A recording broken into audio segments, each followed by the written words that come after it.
This video is about the ways of gathering and analyzing data in scientific, especially psychological research. I will discuss some types of research and experiments, the difference between longitudinal and cross-sectional studies, and concepts of statistical analysis that you should know even if you are not interested in doing research yourself. They include types of averages, the importance of p-value and R, representativeness and sampling, and finally, reliability and validity. When you read about a scientific study, understanding these concepts is at least very useful, perhaps even necessary. My name is Jouni Vilkka, and this is my channel, TFF, Teacher from Finland. Don't forget to subscribe and click the thumbs up button. There are many different ways of collecting data. For example, interviews. There are different types of interviews. Interviews are usually structured and planned in advance. They may be recorded either in audio or also in video, and a transcript of what is said is usually made of the recording afterwards. Various types of forms are also used. They can be online, with links to the form sent to the emails of the participants who agree to it. Or the form can be printed on paper to be handed out to willing participants in suitable places.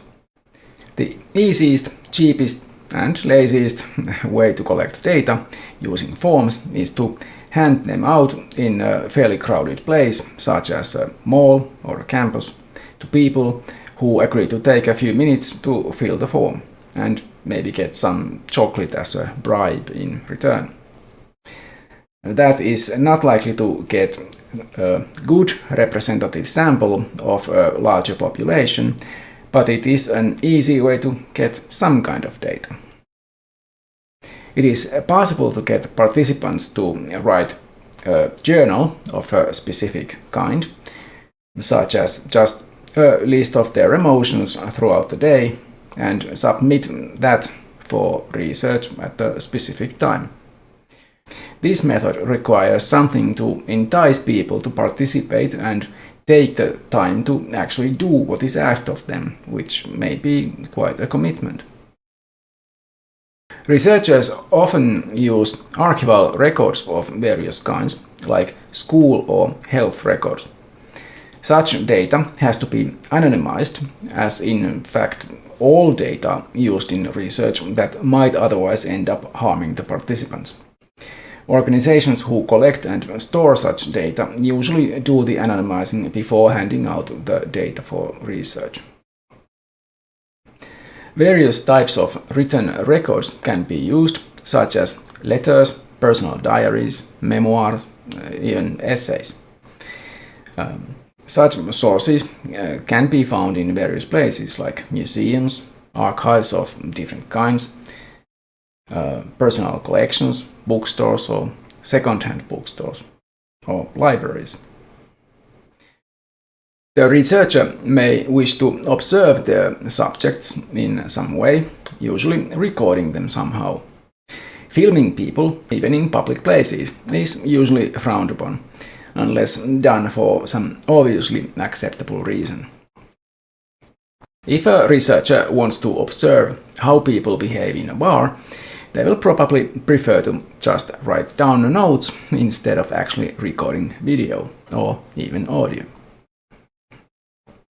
With so much video material of various kinds online these days, they can also be used for some types of research, and public material can be used freely as long as it is used fairly. I'm not sure how something like TikTok videos could be used in psychological research, but perhaps someone has enough imagination to do just that. Observing should be done systematically, and it can sometimes be done while participating in the activity being observed. That has challenges of its own, especially for the researcher to remain as objective as possible and also to remain ethical while doing so. Sometimes the researcher may find themselves even close to breaking laws by participating, in which case they may have to choose between continuing, possibly leading to legal consequences for themselves and their subjects, or stopping the observation, or even trying to stop the subjects from breaking the law. In the early days of scientific psychology, an important method for gathering data was introspection. I suspect it is not very much used anymore. Finally, there are many ways of doing research in a laboratory. Basic measurements like taking the subject's blood pressure are used in psychological research. Blood work can of course also be done. Psychologists studying stress are very interested in the amount of cortisol in the subject's blood, for example.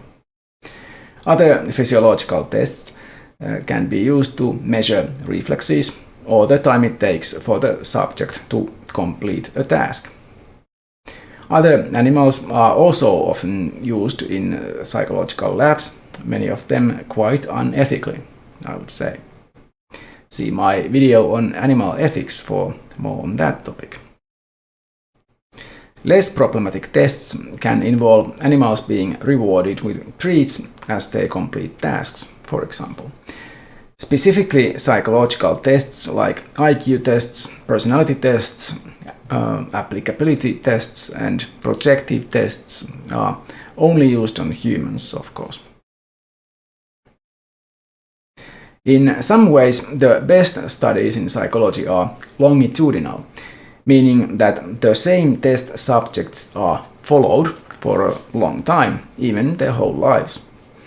It can be a simple survey done repeatedly with the same subjects, or it can involve many kinds of things like lab experiments, analysis of their medical records, and more. The point is that this way the researcher can show changes over time, which cannot really be done in any other way. As the values of the variables used to measure the subjects change over time, it may be possible to get some idea of the causes behind the changes, not just correlations like that between age and cognitive ability, for example. It is possible to follow different cohorts or people of a specific age group in the population. The problem, besides being rather expensive to conduct with typical longitudinal studies, is that as long as only one cohort is being followed, the study is likely to suffer from the cohort effect, meaning that features specific to that group may be causing the observed phenomenon, rather than the process of growing older, which is what longitudinal studies are usually trying to find out. A cross-sectional study is a more common type of study. It is meant to provide a kind of cross-section of the population in order to compare different age groups. Instead of following the same individuals over time, it takes a snapshot, if you will, of the population at present. To do so successfully, it has to have a representative sample, of course. The problem with this kind of study is that it doesn't really show that a difference between age groups is caused by age, as it can be caused by the cohort effect. Still, it is much cheaper and easier to conduct and can provide useful data, even if it comes with the caveat. To help overcome the problem of the cohort effect, cross-sectional studies can be repeated, for example, every 5 or 10 years. As opposed to the longitudinal study, these cross-sections won't provide information about exactly the same individuals, but it can be a way to get a lot of very useful information with less difficulty and more cheaply. Ideally, of course, the methods of the longitudinal and the cross-section study would be combined. A cross-sequential or mixed design does exactly that. First, a cross-section is taken, but then one or several follow-ups on the cohorts of that initial part of the study are done over the span of several years.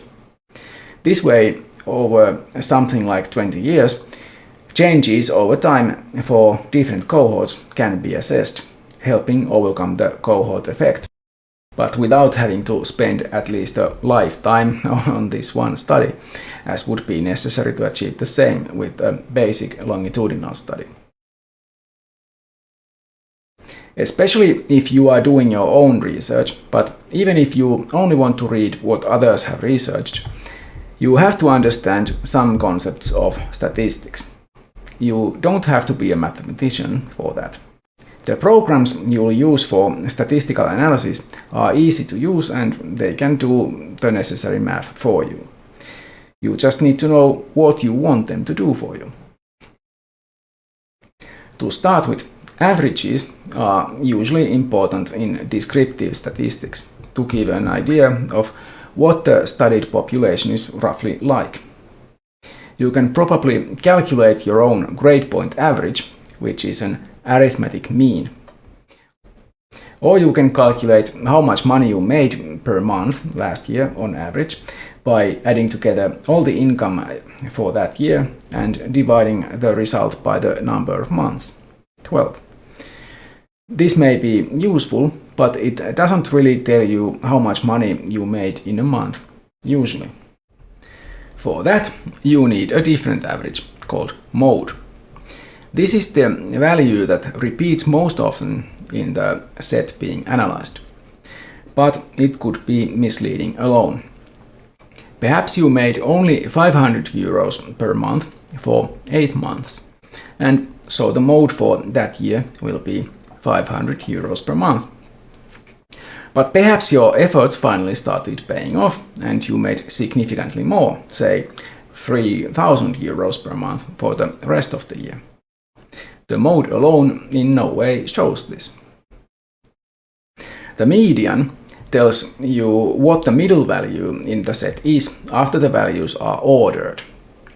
In many cases it is useful because it tells you what the middle point in those values is. Let's pretend that you've been studying in a European university, taking several courses, each with a maximum grade of 5, when 0 is a failing grade. You took 7 courses and their grades in rising order were 2, 2, 2, 3, 4, 4 and 5. The number in the middle, median, is 3. Mode being 2 would not give a very good idea of how your studies went. The mean would be about 3.14, and in this case it probably is the best way to describe the average, which is why it is used in educational institutions. These different averages may be useful to know also when looking at data in research or surveys. If you read a scientific article including some statistical analysis, you will often notice that they also mention something called statistical significance. Perhaps they state that the finding was statistically significant with a p-value of less than 0.05. This is about null-hypothesis testing. So first you need to know that the null-hypothesis refers to a hypothesis contrary to what the study was trying to show. For example, the research hypothesis could be that having red hair is connected to one's score in openness to new experience, a personality trait. The null hypothesis would then be that people with red hair don't significantly differ from the general population in this regard. The researcher would have their computer calculate the test for the correlation between having red hair and the personality trait. The test would then tell the probability that the recorded data, or even more extreme values, would have occurred given the null hypothesis, that hair color and the personality trait are not connected. If the resulting p-value is less than or equal to 0.05, a 5% chance, the correlation would usually be considered statistically significant. In that case, the null hypothesis could be rejected as unlikely. Note that it doesn't mean your hypothesis is probably true, just that the null hypothesis is not very likely. That 5% chance is what has in the past usually been thought of as a good enough cutoff point, but recently it has been suggested that the requirement should be 1%. Note that the decision of what value to use must be done before the analysis. As an aside, as far as I know, 1% was agreed upon in parapsychological research in the past, but several parapsychologists loosened the requirement to 5% because they could not get significant results with the stricter criterion. In short, if you conduct a survey or some other kind of statistical study and check for correlations, ignore p-values that are not at least within the 5% range, and preferably they should be under 1%, 0.01 or less. The smaller the value, the better. You don't need to be able to calculate the value yourself, of course, but use the program to do usually the chi-square test to obtain the value.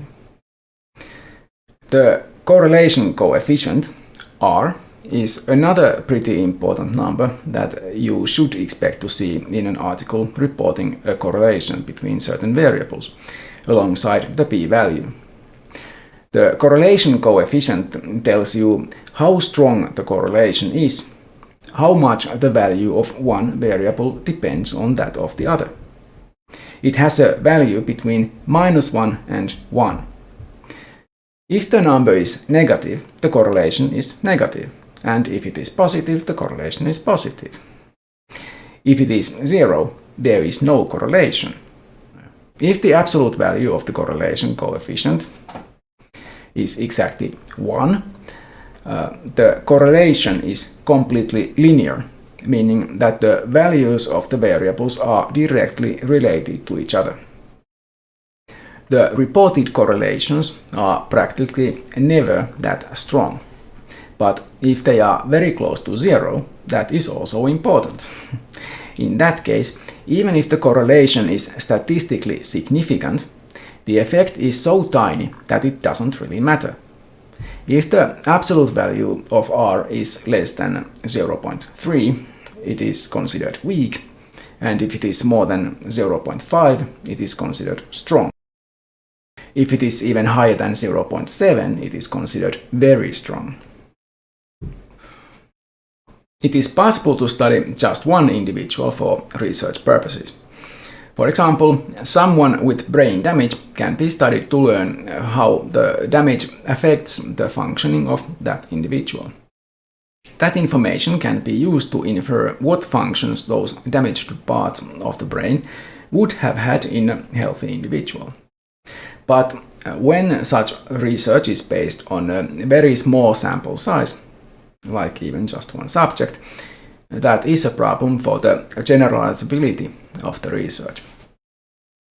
Experiments can also be done on single individuals, but usually that is only for some evaluative purpose, such as an IQ test.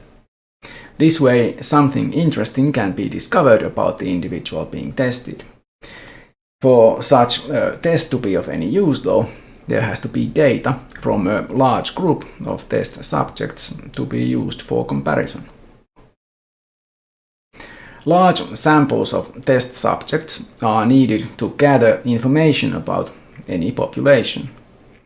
In some cases, it may be possible to use all members of the population in the study, but that is rarely the case.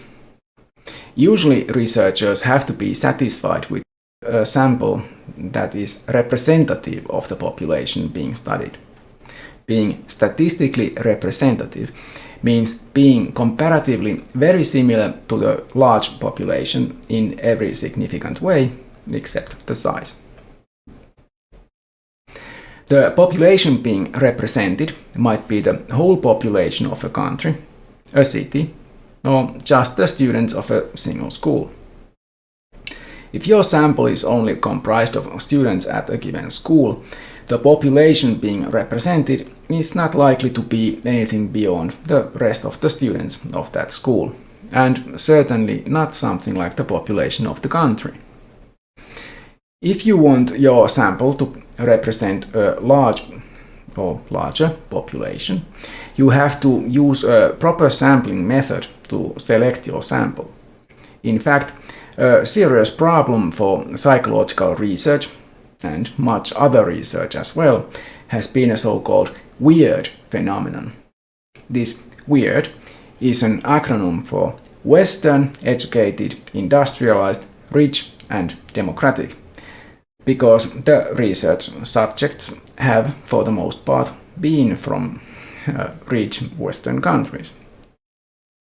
They have also far too often been American college students, and even among them, the young men. This is now seen as a problem because researchers would prefer to be able to generalize their results to all humans on Earth. Unfortunately, it is not easy to get funding for a research project large enough to get a proper sample to cover all people from all different backgrounds. There are several different sampling methods, each with its own pros and cons.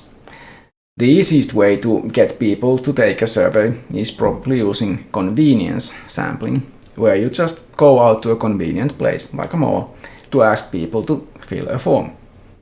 It is important to realize that the sample you get this way is not a random sample, and is likely to be skewed in many ways. For example, the day of the week and time of day will significantly affect the kinds of people who are likely to be at the mall, and so perhaps taking part in the survey.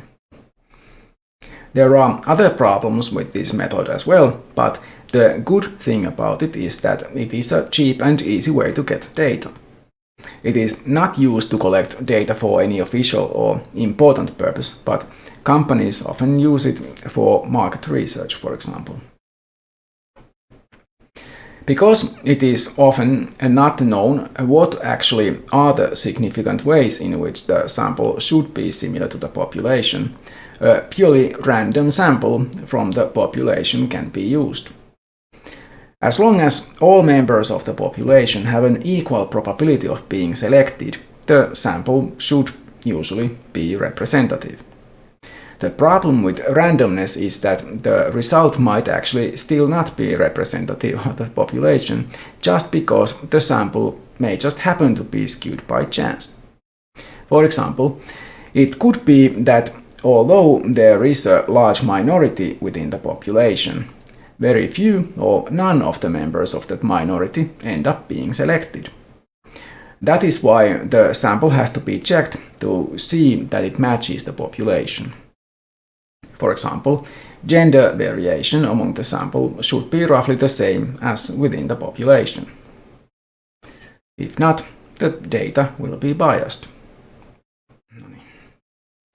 Another way of using probability sampling is to use systematic sampling, where the population is ordered in some way, or a ready-made database is used. And the sample is taken from that population in a systematic way, such as by selecting every 10th member of the population.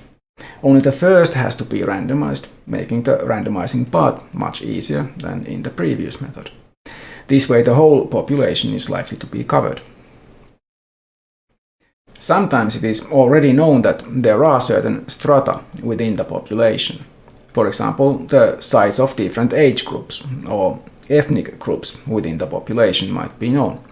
Then samples could be taken separately from each of those subgroups.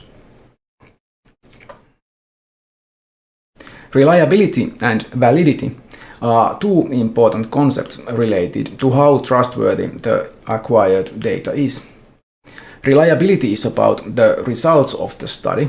Do the results of the test or experiment get replicated in other studies of the same phenomenon? If not, the results of the study may have been a fluke. Validity describes how well the used tool or method actually measures the phenomenon being studied. It is divided into internal validity and external validity. Internal validity is about the causation being studied. If the internal validity of an experiment is high, it means that the observed effect is very likely caused by the manipulation of the researcher as intended. Otherwise, something else might actually be causing the change. A valid experiment measures the thing it is supposed to measure, such as the personality trait extraversion, as opposed to some other personality trait, such as agreeableness. External validity is about the generalizability of the results, not just to a larger population, but to other situations as well. The size of the sample is related to the generalizability of the result. A bigger sample is less likely to yield strange results by chance. This concludes my segment, Psychology as a Science. That also means the whole series, Introduction to Psychology, has come to an end. It is now possible for you to go to the website I created for this course and see the whole list of contents, which also functions as links to the videos in this series. If you are interested in learning about psychology, I do hope you will do just that. I will continue to work on the next 3 or 4 courses on psychology in a similar manner, with developmental psychology being the next in line. I hope to see you back on my channel soon. Bye for now. If you wish to support my channel, please click thumbs up, subscribe and share my videos. Any comments on the videos would also be welcome.